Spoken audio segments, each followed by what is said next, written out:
Morning students. अब इस हफ्ते आपकी बायो की क्लासेस लगेंगी। पिछले हफ्ते आपने केमिस्ट्री की क्लासेस पढ़ी। हमने 2 चैप्टर कंप्लीट कर लिए हैं, लाइफ प्रोसेस और हाउ डू ऑर्गेनिज्म रिप्रोड्यूस। और थर्ड चैप्टर की तरफ हम चलते हैं। थर्ड चैप्टर है आपका हेरिडिटी एंड इवोल्यूशन। सबसे पहले आप हेरिडिटी के बारे में पढ़ेंगे। हेरिडिटी का मतलब क्या होता है?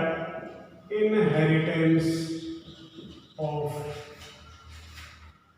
character from one parent to another, एक से दूसरे पेरेंट्स में। हेरिडिटी का मतलब क्या है? अनुवांशिक गुण जो माँ बाप से बच्चों के अंदर ट्रांसफर होते हैं उन्हें क्या कहा जाता है? हेरिडिटरी कैरेक्टर कहा जाता है। और हेरिडिटी का अगर आप बायोलॉजिकल मतलब निकालो तो क्या मतलब होता है? Inheritance of character. इनहेरिटेंस का मतलब transfer of character from one parent to offspring. ये अनदर में लिखिएगा, क्या आएगा? Parents to offspring. ठीक है, पेरेंट से कहाँ पे आपके ट्रांसफर होते हैं? ऑफस्प्रिंग में ट्रांसफर होते हैं। उन कैरेक्टर्स को जो आपके ट्रांसफर होते हैं माँ बाप से बच्चों के अंदर, वो आपका कौन से गुण लेके आते हैं? आपके हेरिडिटी का गुण लेके आते हैं। ठीक है, अब हेरिडिटी एक ऐसी साइंस है जिसकी खोज बेटा बहुत पहले हो गई, बहुत पहले। और इसके जो फादर हैं हेरिडिटी के, उनका नाम क्या है? फादर ऑफ हेरिडिटी या father of genetics. Father of genetics किसे कहा जाता है बेटा? Sir George Mendel. किसे कहा जाता है? सर जॉर्ज मेंडल को कहा जाता है। सर जॉर्ज मेंडल को क्यों कहा जाता है फादर ऑफ जेनेटिक्स? वो देखिए, मैं आपको आज सिर्फ उनकी लाइफ हिस्ट्री बताता हूँ, आप उसको सुनिए, समझिए और बुक में से पढ़ लीजिए। उसके बाद हम इसके टॉपिक स्टार्ट करेंगे। सर जॉर्ज मेंडल जो है एक बहुत ही गरीब परिवार से संबंधित थे। बहुत ही पुअर फैमिली में उनका जन्म हुआ था और वो 5-6 भाई बहन थे। तो उनका लालन पालन बहुत ही मुश्किल से हो पा रहा था उनके माँ बाप के द्वारा। उनकी जो ज़रूरतें थी, पढ़ने लिखने की, पहनने की, कपड़े, खाने की, अच्छी अच्छी चीज़ें, वो सभी पूरी नहीं कर पा रहे। तो जो अपनी प्राथमिक शिक्षा है सर जॉर्ज मेंडल ने, वो गांव के ही स्कूल के अंदर पूरी की। अब जब उन्होंने शुरुआती प्राथमिक शिक्षा पूरी कर ली, वो सेकेंडरी, उस समय प्राथमिक शिक्षा शायद 8th स्टैंडर्ड तक हुआ करती थी, तो 8th स्टैंडर्ड तक उन्होंने शिक्षा ग्रहण कर ली। उसके बाद उनके घर के हालात ऐसे नहीं थे कि वो गांव से दूर जाके किसी कस्बे में या शहर में किसी कॉलेज के अंदर अपनी पढ़ाई को जारी रख सकें, क्योंकि इतना खर्चा जो उनके माता पिता वहन नहीं कर पाए। तो उन्होंने एक फैसला लिया सर जॉर्ज मेंडल ने। उन्होंने एक चर्च के अंदर नौकरी स्टार्ट कर दी मॉन्क की। जैसे हमारे मंदिर में पुजारी होते हैं, मस्जिद में मौलवी होते हैं, वैसे ही चर्च के अंदर क्या होते हैं? पादरी होते हैं, मॉन्क बोलते हैं उनको, फादर भी बोल देते हैं। तो वो आपके मॉन्क की नौकरी उस चर्च के अंदर थी। तो काफ़ी समय तक वो चर्च के अंदर नौकरी पेशा करते रहे, तो उससे कुछ आमदनी भी हुई, परिवार की सहायता भी हुई और चर्च ने उनको आगे बढ़ने के लिए प्रोत्साहित भी किया। चर्च के जो भी आपके एग्जीक्यूटिव मेंबर्स थे, उन्हें पता चला कि जॉर्ज मेंडल जो हैं वो पढ़ाई लिखाई में बहुत अच्छे हैं और उनकी इच्छा है आगे पढ़ने की। तो चर्च के जो एग्जीक्यूटिव कमेटी थी, जो चर्च का मार्गदर्शन करती थी, चर्च को कैसे चलाया जाए, लोगों को कैसे धार्मिक बनाया जाए, उन्होंने सर जॉर्ज मेंडल को बताया कि आप आगे बढ़ सकते हैं, चर्च आपकी पूरी मदद करेगा। तो चर्च की मदद से उन्होंने अपनी आगे की जो स्कूल लेवल की पढ़ाई है +2 तक की, वो उन्होंने पूरी कर ली। अब उनका इंटरेस्ट 2 ही चीज़ों पे था, एक तो मैथमेटिक्स में और एक केमिस्ट्री में। 2 ही चीज़ों में उनका इंटरेस्ट था। बायोलॉजी में उनका कोई इंटरेस्ट नहीं था। तो चर्च के पास एक प्रस्ताव आया ऑस्ट्रिया यूनिवर्सिटी वियना से, जो ऑस्ट्रिया की यूनिवर्सिटी है, सेंट्रल यूनिवर्सिटी वियना में, वहाँ से एक प्रस्ताव आया चर्च के पास कि आपके पास अगर ऐसा कोई व्यक्ति है जो पढ़ने का इच्छुक हो, तो हमारे पास उसके लिए एक सीट वैकेंट है, हम उसे एडमिशन दे सकते हैं, फ्री ऑफ कॉस्ट उसे यूनिवर्सिटी में पढ़ाया जाएगा, कोई पैसा खर्च नहीं होगा, हॉस्टल सुविधा सब कुछ दिया जाएगा। तो जो एग्जीक्यूटिव कमेटी थी चर्च की, उन्होंने जॉर्ज मेंडल से पूछा कि ऐसा ऐसा प्रस्ताव आया है, क्या आप जाना चाहोगे वहाँ पे। तो जॉर्ज मेंडल की इच्छा थी आगे बढ़ने की, उन्होंने तुरंत हाँ कर दी। वो अपना बोरिया बिस्तर समेट के वहाँ से और कहाँ पे चले गए, वियना की सेंट्रल यूनिवर्सिटी के अंदर चले।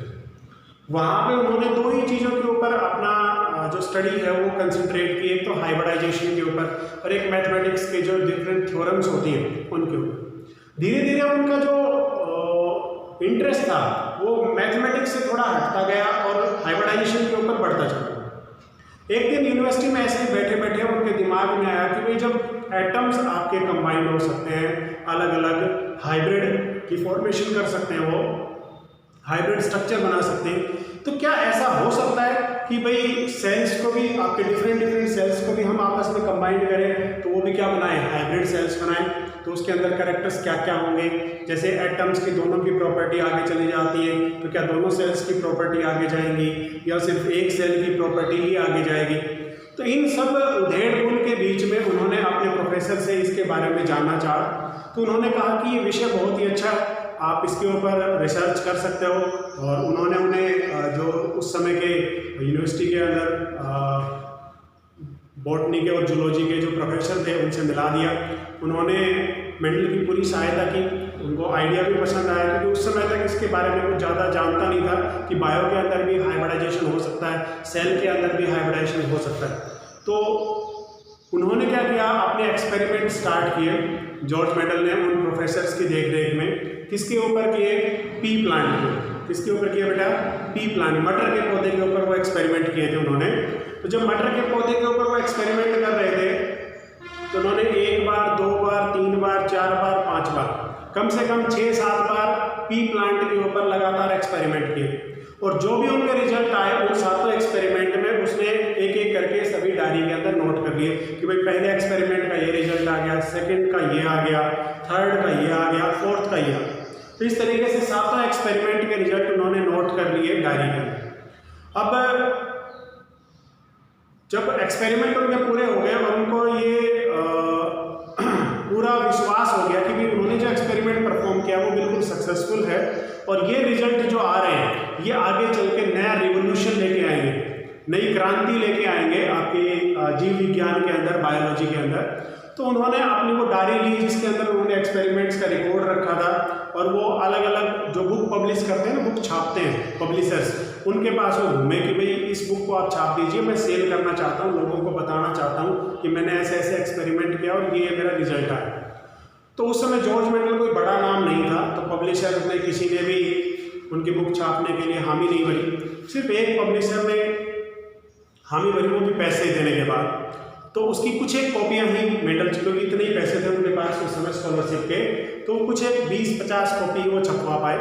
उसमें से 2-3 कॉपी तो उन्होंने वापस ले आए, वो अपने जहाँ पे जिस चर्च के अंदर वो नौकरी करते थे वहाँ पे, और बाकी जो बच गई वो कॉपी उन्होंने एक बुक सेलर को दे दी कि ये बुक है मेरी, अगर कोई बायो के रूप में इंटरेस्टेड आपके पास आता है पर्सन तो उसको आप ये बुक रिकमेंड कीजिए, अगर उसे अच्छी लगे तो दे दीजिए, मैं आपसे कोई पैसा नहीं लूँगा, जब ये बुक बिक जाए तो उसके बाद आप मुझे इसका रिफंड दे सकते हैं। तो वापस आ गए एक्सपेरिमेंट करने के बाद, मोंक में वापस आ गया। मेंडल को किसी ने नहीं पहचाना, ना ही उसकी वो बुक सेल हुई। कुछ समय बाद उसको टीबी हो गई और टीबी होने के बाद उसकी मृत्यु। मतलब वो अनजान व्यक्ति जिसने बहुत बड़ा एक्सपेरिमेंट परफॉर्म किया था, बहुत बड़ा रिवोल्यूशन लेके आया था बायोलॉजी में, वो अनजान मौत मर गया। कोई नहीं जानता था उसकी मौत तक भी जॉर्ज मेंडल कौन है। यूनिवर्सिटी में उसके साथ 3 लोग काम करते थे, उनका नाम था कार्ल स्कोरोन, टेस्टमार और हुगो डी वेरीज। ये आपकी बुक के अंदर मिल जाएंगे, एक बार में आपको याद नहीं होंगे, बार बार आप पढ़ोगे तो ये आपकी जुबान पे चढ़ जाएंगे। हुगो डी वेरीज, कार्ल स्कोरोन और टेस्टमार, ये उसके साथ यूनिवर्सिटी के अंदर स्टडी किया करते थे। तो जब उन्हें मौत की खबर लगी, क्योंकि पहले टेलीफोन वगैरह दुआ नहीं करते थे, काफ़ी समय बाद पता चला उन्हें कि भाई मेंडल जो है वो एक्सपायर हो गए टीबी की वजह से। तो वो वहाँ पे जैसे हम जाते हैं किसी का दुख बांटने के लिए जब मृत्यु हो जाती है, तो वैसे ही वो लोग भी आए उस चर्च के अंदर।